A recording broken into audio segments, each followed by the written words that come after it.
And I'm Koen, and this talk is about Framer. And we tried to translate at least this part into Russian, so I hope it's correct, because to be honest, I have no idea. But it's supposed to say design everything, because that's what Framer is.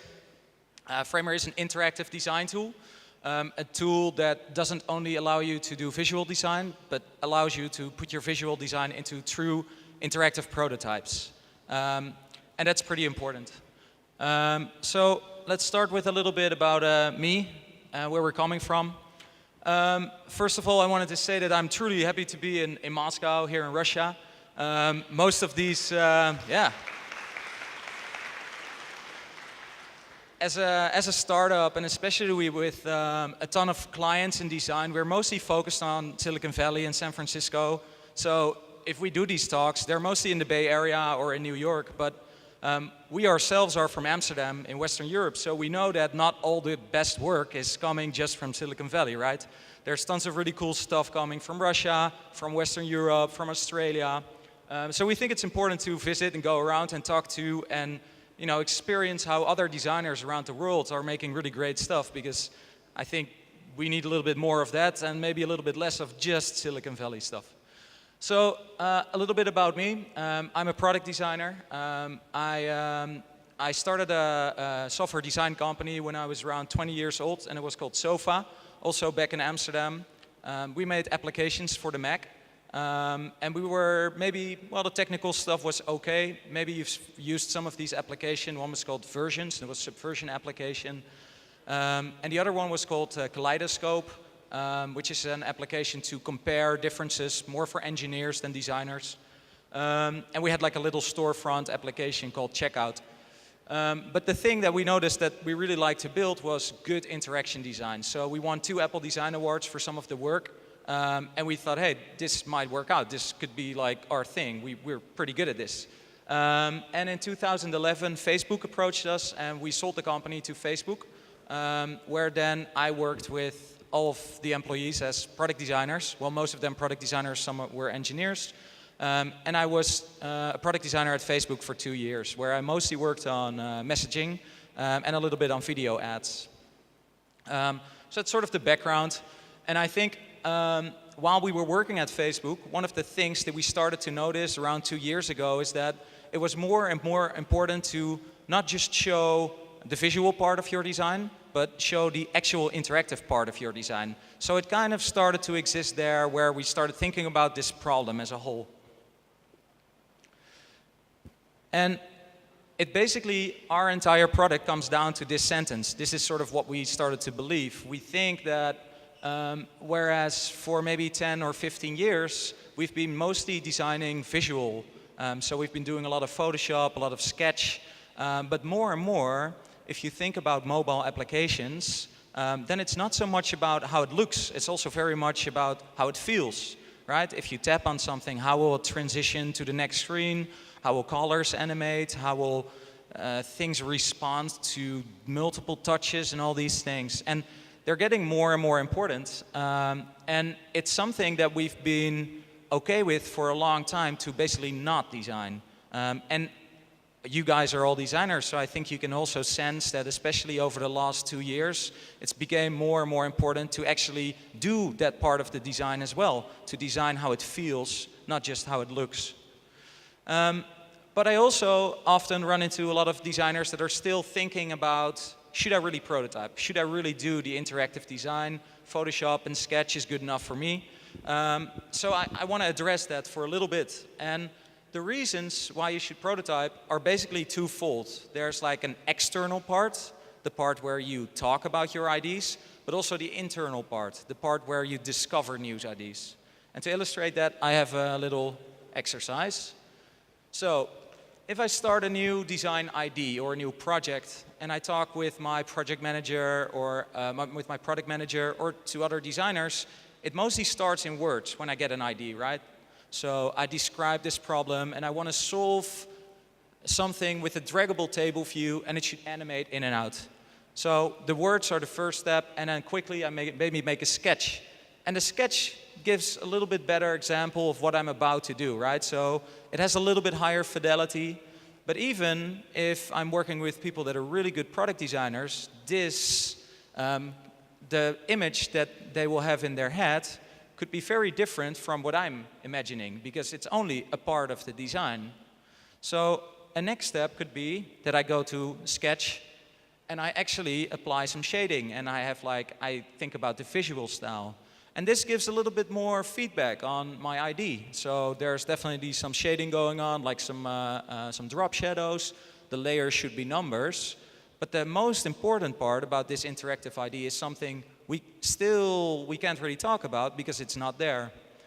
So it only becomes clear the moment that I build an actual prototype. I implement this.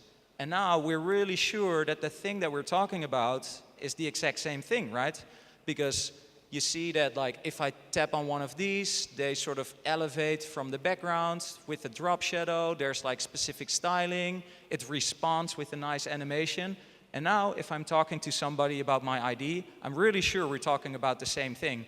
And that's just a way more efficient way of working as a designer, and just making sure that you're thinking about the same. So the second big reason to prototype is for yourself. Framer, the way that we set it up, is a very flexible tool. We believe that you should, of course, there's a lot of work that designers do that's pretty repetitive. So sometimes you just implement already existing patterns. But the truly best part of our work is that you sometimes get to invent new ideas.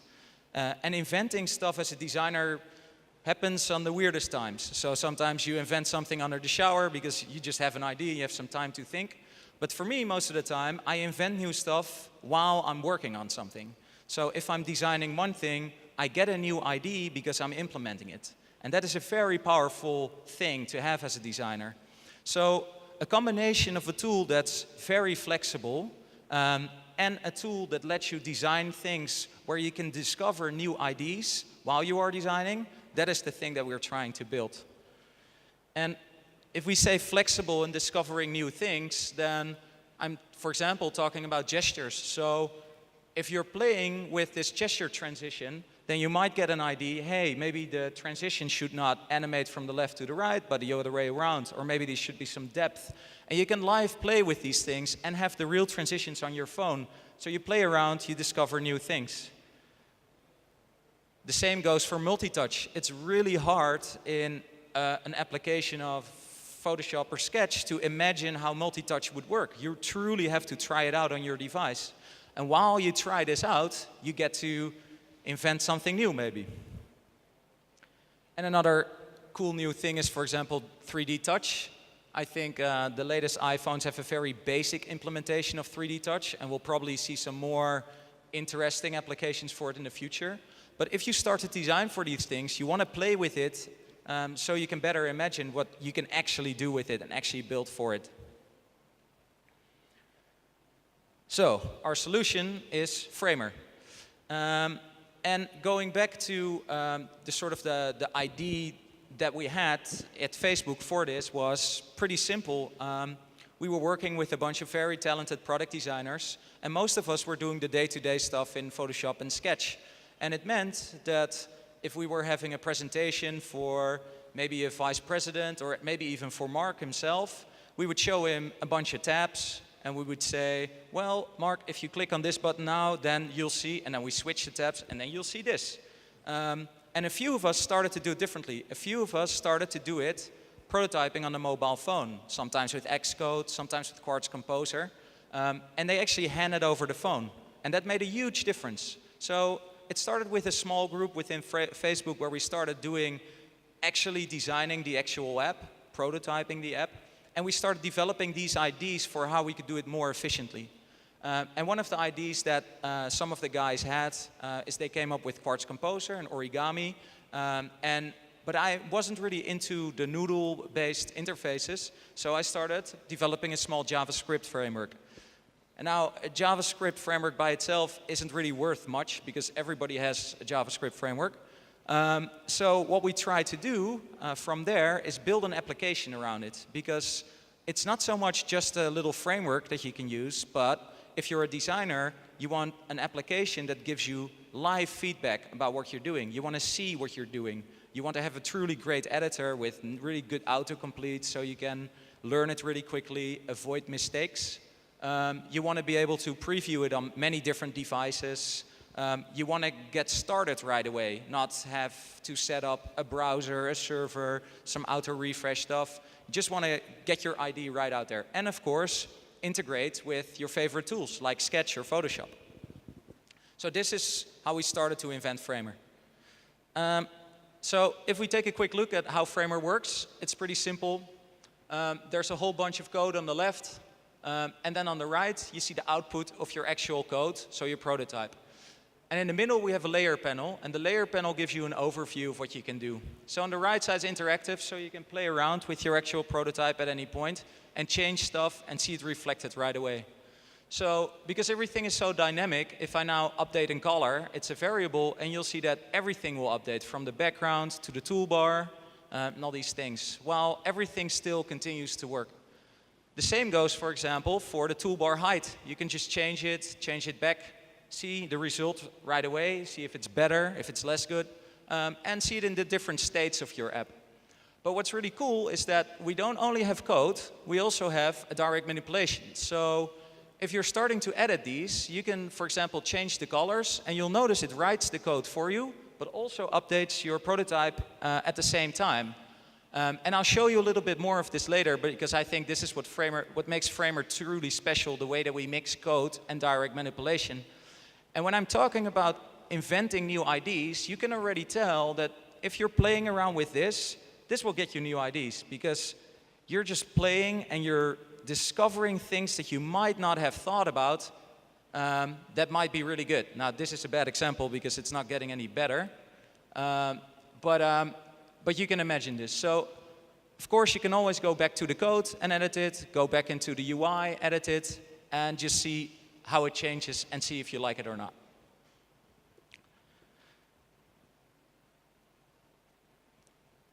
So this brings us to a sensitive subject for designers, because we truly believe that code is the best tool that designers are not using. And in technology, especially if you're talking to engineers, of course, they know this. They've been using code for over 30 or 40 years, and it's solved every problem. Everything that we see on the internet is built with code, so it's one of the best tools that we have in technology. Now, how do we get that tool to be very useful for designers? And Framer is trying to do exactly this. There's a few things that I think help for us. So coding today is not the same as coding 15 years ago, where you had to do C++ or something very heavy. No, we have JavaScript. We have really good browser engines. We have very good virtual machines. So we can make an app that shows you the output of your code right away. The code itself has become a lot easier, right? So some JavaScript is doable. It's not like you have to do scary stuff like memory management. I'm still not saying that code is easy. It's going to take, not an afternoon, but a couple of afternoons for you to get through it. But it's definitely not as hard as it used to be. So I know that a lot of designers try to get into coding for a long time, tried, failed, and maybe are still somewhere in that position. And with Framer, I have seen tens of thousands of people that never coded before for their work to going through coding every day for their work within 3 to 4 weeks. So it's hard, but it's not that hard. And the opportunity for using this is that it's such a powerful tool that it won't make you 10% better, it will make you 10 times as good, because the new things that you can suddenly express, the way, the efficiency with which you can express ideas just goes up by a lot. Now, to go back to the idea of code, that we don't believe that code is the best for everything. So if you've ever been typing in coordinates to move something to the left or to the right, there's a better way to do it. It's called direct manipulation. So you want to sometimes pick an object up and just move it around the screen. And we believe that too. We think code is really great for some things, but not so good for other things. So the goal of Framer is to combine the two in a very sensible way. So in our latest release, we announced a feature called autocode. And it allows you to insert items in your code, and we will write the code for you. So on the right side, you see a properties panel, and you can play around with all these properties. And you'll see that on the left side, the code actually gets generated for you, and you will, of course, see it completely on the right side as a preview. The same goes for if you edit things directly on the screen. So we allow you to edit one of these layers, move the position, set it up, edit the scale, edit the blur, any visual property basically, and we will correct the code for you. So it means that you will have a mode where if you need to do something visual, it's really fast in Framer because you can use direct manipulation. If you want to do something truly interactive or build a loop, you can use code. So you'll have the best of both tools. The most typical way to start a Framer project is by starting in Sketch, to be honest, because you need a bunch of resources that you then want to make interactive. So a typical way, we fully integrate with Sketch, so a typical way is to have a Sketch file, import it into Framer, takes less than a second, and then add interaction through code, and you can start playing around with it. One of the best things, though, is that you can now go back to Sketch, if you like, change something in Sketch, and re-import it in Framer, and everything will continue to work. So it gives you a really great way to go back and forth between your visual tool and the interactive tool, and explore many different IDs with different versions.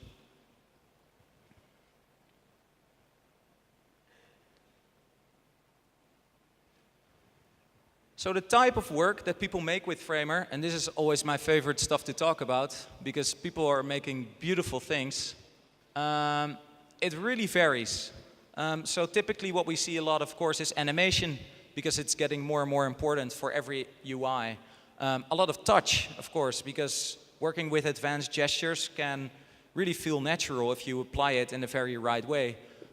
Framer is also good in 3D and depth, so one of the coolest things that I saw lately was the Apple TV sort of 2.5 3D settings icon that you have are very good to make in Framer as well. But some of the best things are, because Framer lives in the browser and it's based on JavaScript, you can work with real input and live data. And it's very important to use all these different images that are not perfect images from your photographer, designer friends, or use all these weird names that are not American names and try them out and see them in your actual design before you can test your design and know whether it's good. So we have a gallery page on the Framer site. All these prototypes are up there, and a lot more, so you can check them all out. I wanted to highlight 2 specific prototypes of work that has recently been built in Framer, just because I think it's pretty great work. The first one is Facebook Live video. So one of our best Framerers called George Kiedenberg built this feature at Facebook. And you can already tell that there's a whole bunch of cool stuff going on. So the idea behind the product is that you at any point can broadcast live video to your Facebook page or your Facebook group. And a whole group of people can tune in and respond to you. So the text on the bottom are responses about your broadcast, but they can also send reactions, and the reactions have this cool effect where they sort of swipe through the screen so you can see how many people love or don't like your broadcast. Another really cool part about the Framer prototype specifically in Facebook is that they actually use this for user testing. So they used it with real data. So if they had somebody coming in, they just hooked their Facebook ID up to the prototype, and they would see their own friends and their own reactions. So it was a really great way to test it to user testing before they actually engineered and built the whole thing. This is all just work done by designers.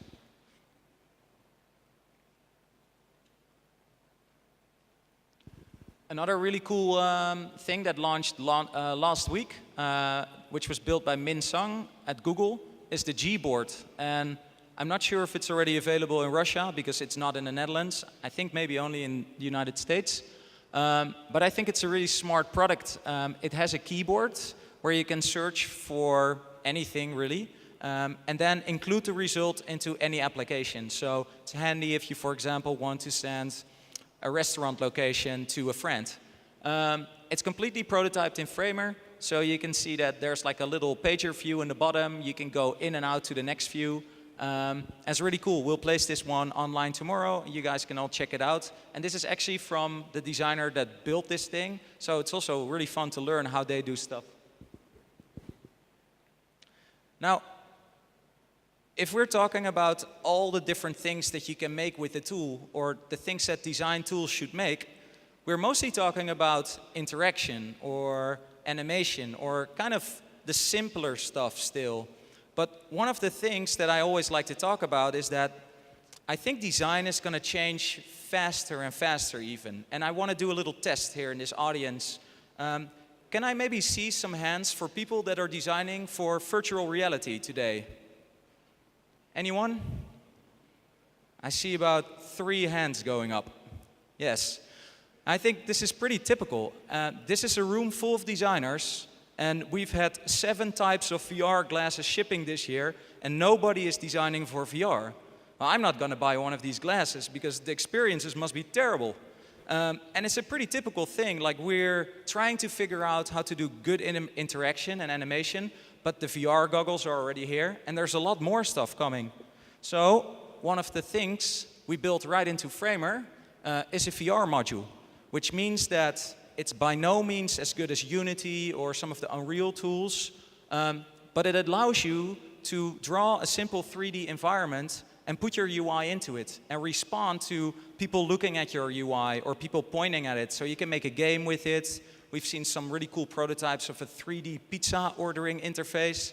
And it's a way to start exploring as a designer how to think in 3D, because it's a whole different mindset. We think that Framer is very important to figure out these next steps in design, and that's something we're really committed to figuring out. Because if you think about the future, it's not really hard to predict where we're going. We're going to have not only virtual reality that we need to design for pretty soon, but we're going to have artificial intelligence. And I can't even explain you how the design for that's going to work. We have to figure that out pretty quickly, though, because there's a lot of AI in development, and we'll see some of the first really good AI apps popping up soon. Internet of Things is another thing that we'll have to start working on and start designing for, because we have great technology, but if it's not designed, it's not going to find the adoption as fast as it should be. So this is our big bet. I think, whereas today as a designer, we're still struggling with the fact, should I go from purely visual to interactive? What's actually happening is that we need to go from interactive to VR, Internet of Things, and artificial intelligence. And we better need to hurry up, because otherwise all these things are going to have really bad designs. Going back to Framer today, though, one of the hardest things if you're trying to learn something new is if you get stuck and you have nobody to ask how to get further. And for coding, this can be truly terrible, because a simple typo can get you stuck and you don't really know how to solve it. So we built this great community online. It's a Facebook group. There's around 15,000 people sharing their work, helping each other out, talking about new design tools, talking about tools and design in general. And I invite everybody, any one of you to join. It's an English spoken group. There's also, I know, a specific Russian Framer group, but I'd still love to invite all of you here, because there's a few English-speaking people there that are like American, but most of them aren't. They're like me, English or second language, so really friendly. If you need some help, or like you can only explain it to a point where you think it brings across the point, just do it, we'll help you out. We're kind of used to that. And we also have a great resources page. So one of the things that we learned over the last 1.5 years is that people learn in very different ways. Some people like to learn by just looking at another prototype and copying, pasting until they run into a problem and figuring it out at that point. And some other people just like to study up front. So they want to do a full video course, or maybe buy a book and study it on a holiday and then come back and then dive deep into it. So we have all these different articles, tutorials, but also whole full courses through video on Udemy to get started. So if I convince you to try it out, then start here and figure out the one resource that you like really good. and take it away. And with that, I thank you very much, and I hope you all try out Framer.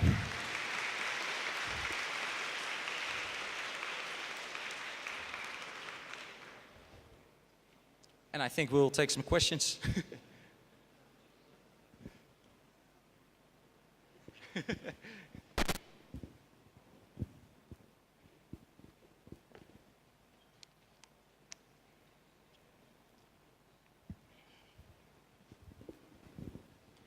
Hey, Koen, thank you so much. It's absolutely brilliant.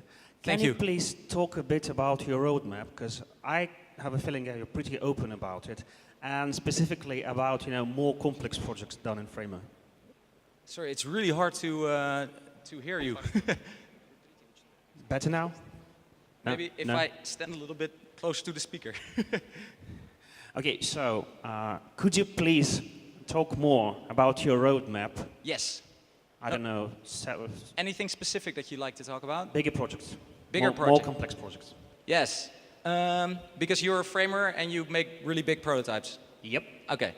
Yes, I have a good answer for that because so the question is, we have some really advanced framer users already, and the prototypes tend to get really large at some point. And it's really hard to organize your code in Framer today. So typical engineers use multiple files, but Framer has the limitation of just one file today. But we will I can't really, it's still software, so I'm not sure how many weeks it still has to take, but we're really close to a big release where we introduce a way to organize your code a whole lot better. It's not going to be multiple files. You'll see. You can actually download the beta today if you want to have a sneak peek and play around with it. There are going to be some crashes and bugs if you use the beta, but it will solve a lot of your problems, and we hope to have it done in a couple of weeks and get it in your hands. Hi. Hey. Thanks for coming. Yes. What about web applications and websites? Will Framer support it? Yes, we actually already do, but I think we are doing a really bad job at communicating it, and I was realizing myself tonight again, if we show all the examples, it's basically all phones, but Framer is really good for desktop prototyping. Framer is really good for web prototyping. It's just that in the marketing we always show a phone, so you don't really think about it. But the best example, of course, is that I prototype Framer completely in Framer, so because I have to, and it's a really good way to build desktop stuff and try it out. So there's no reason. I think we're actually the best prototyping tool on the market for desktop. So I'd urge you to try it out. You'll like it a lot. Hi. Hey. First of all, I want to thank you for coming to Russia. Thanks for having us. Thank you for your presentation. My question is, recently you rolled out a big update to Framer. Yes. Featuring autocode and new visual instruments. Does that mean that you're going to focus more on visual part of interface and bringing new visual instruments to Framer? Yes, but I think from the update or the way that we presented the visual instruments, I like that name by the way, you can tell that we want to figure out the best way to combine code and direct manipulation. So we truly believe that code is a really great way to express many things, but we want to figure out a balance to mix it with visual manipulation of stuff. And I think the autocode that we've introduced a couple of weeks ago is only the first step. I think there's a lot more that you can do, where a visual UI makes more sense than typing it up in code. And we're definitely going to explore that a whole lot further. Next up, by the way, I can be pretty open. Next up is animations. So you can probably imagine that figuring out an animation and see what the bounciness should be, that would be a really good visual interface rather than having to type it in. So that's what we'll be focusing on. Hey. Hey. The great thing about web technology is that you have 3 separate entities. Like you have markup, you have styles, and you have behavior. I might be wrong here, but as far as I got your presentation in Framer, you have this all combined in one place. So I have two parts to my question, whether I'm correct on that, and why have you decided to go with that decision? Doesn't that lead to well, messy code that has everything in it, like mixed. Yes, I fully understand your question. So to repeat, with HTML, you're used to having a very clear separation between styling in CSS, the script in JavaScript, and the markup in HTML. And Framer only has one language. It's JavaScript, basically. And you have to do everything in JavaScript. So everything just lives in one language. So I get the question, and I hear this a lot. The thing, though, that you're noticing on the internet is that many people are actually re-evaluating these IDs if that separation is indeed the best kind of separation. So if you want to go a little bit more technical, for example, you can see in the React community that they're trying to figure out if CSS isn't better expressed in JavaScript as well. So you can combine it with the module that uses it, and you can avoid leaking to the global scope and having messy errors. So I think we're going to see more and more things expressed in JavaScript. And I think that is a better way to do it, to have it all expressible in one language and you picking yourself how you want to make the separation rather than having a separation with 3 different languages that's kind of like forced upon you. While that feels kind of clear, it doesn't provide a lot of flexibility to figure out new things. So I think in the end, a lot of these things will end up just being JavaScript. Okay, thank you. Just a small question. Sure. Hence I have the microphone. Do you have relative positioning for elements, or do you need to go through like 0 every time? And do you plan to implement that so that all the elements would move if something has changed? Yeah, so basically everything is sort of, if you want to think about Framer the way that you think about designing in the browser, everything has fixed positioning. But on top of that, we have a bunch of layout tools. So for example, you can tell really easily in Framer for a box to be in center. You don't have to think about like weird HTML tricks. It's just going to be there. You can place it in the top, left, right, bottom. What we don't have is a super advanced layout framework. So for example, you see the most popular layout framework, or the 2 most popular ones are Flexbox, and the other one is it's basically one in Xcode, and it's called Auto Layout, but there's a whole larger technology behind it. And I think we'll adapt to a simpler version of one of those 2 to express layouts better, because I think there's a lot to innovate there. Because if I use any of those both, I always feel like it's not getting easier to understand how your layout will respond. It feels very powerful, but it doesn't feel simple for simple cases. So I think we're going to invest into making a little bit of a better layout framework that solves 80% of the cases really well and leaves the last 20% up to you. But I don't have anything today, so we're working on that. Okay, thank you. Please to the right. Hi. Hi. Your team, your talk, and your project are just awesome. Thank you for everything. Thanks so much. Not a question, but I kind of want to hear your opinion on one thing.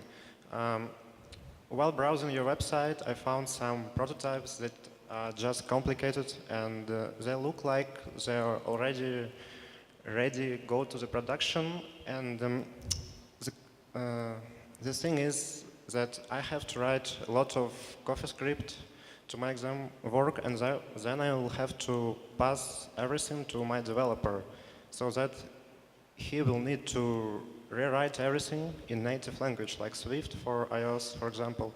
So won't it be easier for an average designer to learn Swift instead of CoffeeScript and write everything in Xcode and just not spend time? Yes. I mean, in an ideal world, you are right. But that would also mean that in Swift you would be able to make a website and a Mac application, or you can actually in Swift, but an Android app. So that part, if there was one true language to build for every platform in a really high quality way, then I think Framer would look very different. But that said, I think we're focusing on something else with Framer. If you are in a phase where you are thinking about expressing IDs, then you do not want to think about browser compatibility or different platforms or animation performance. You just want to think about the ID itself. And I think for now, at least, Framer is really focused on optimizing for that part of the process, the part where you don't want to be limited by anything except for your own imagination of what you can express. I also see that we are in a really great position to get closer to production over time, because we are code and production is code.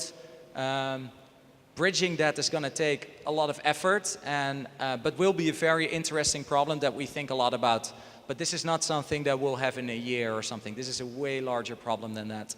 And I'll add another thought that I always think when I think about these things. So let's say I want to solve that problem, and I build a framework with which you can run Framer code on any device. Then I basically built a multi-platform interface toolkit. And multi-platform interface toolkits historically never give you the best interfaces. They give you cheap interfaces on all platforms. And Framer is really targeted toward building the best interfaces. So I think that's a really tough part to solve. If you want to make something run on everything, you can never be the best on every platform. You're always going to be sort of the middle layer of every platform. And that's not really where I enjoy working, what I enjoy working on. I see. Thank you. Enjoy time in Moscow. Thanks. Yeah, I will. First of all, thank you for a cool product. And my question is, can you tell a little about the process of coming across new ideas and how do you implement them in your final product and prove their value for creative specialists? Wait a minute. Oh, there you are. Yeah, sorry, can you repeat your question? I was looking for you. Can you tell a little about your pipeline for developing and adding new cool features for your product, and how do you prove their value for creative specialists? Yes, so for us, I don't have a magic bullet answer to the question, because you can't really measure what's going to work on a large scale. If I invented that, I would be really rich. So what we do is we have a whole bunch of designer friends that we know very well and intimately.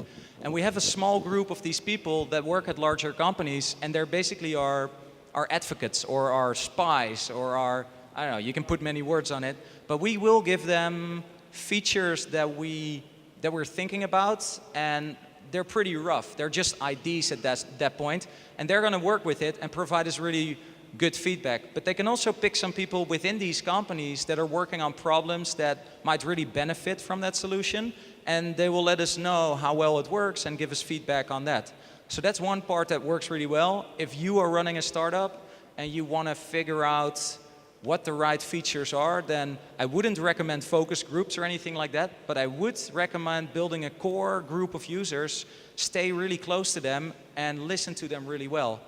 Just make sure that they are in positions where they have to use your tool every day, and they're surrounded with your tool every day. Because if they're smart people, you're going to get a ton of great information from them. The other thing, but this is a pretty unique thing for Framer, is that people can build their own things in Framer. So we see a lot of modules that people build for Framer to, for example, solve a very specific problem for expressing flows, where you just take a bunch of images in Sketch and put them together. And if one of these modules becomes very popular, we can add it to the core. And we're an open source JavaScript framework, so we ask these people, hey, are you interested in making a pull request and being a contributor? And most often they are, because they get some good exposure from it, and we'll help them market it. And that's also how a lot of features end up in Framer that we actually haven't invented ourselves, but they're just great ideas from other people that wanted to contribute. Sounds good. Thank you a lot. You're welcome. Hi, Hey. I got a question. You know that Facebook announced a new version of their Origami. prototype tool, yeah. Yeah. And they invented some interesting component approach. And there is something that we can expect from Framer in your product. I mean, component approach. I think Origami is a really good product, and I think the only reason or the only limitation to Origami until today was that it was built on Quartz Composer, and Quartz Composer was a really bad product because Apple doesn't have great reasons to support it anymore. So basically what Facebook did is rebuilding Quartz Composer internally, and this is their first version. But the way to look at Framer and Origami and compare them both is they're really similar in the sense that they both have no limitations to what you can do. Unlike other tools, for example, like InVision is very optimized to put screens together for a client so they can envision how a product works. But you can use it in 10 minutes, but you can't build anything with it. And Framer and Origami will let you build anything. But the way that you express it is either code in Framer or it's visual programming, and that's Origami. And I would try them both and pick the way to express that connects with your mind.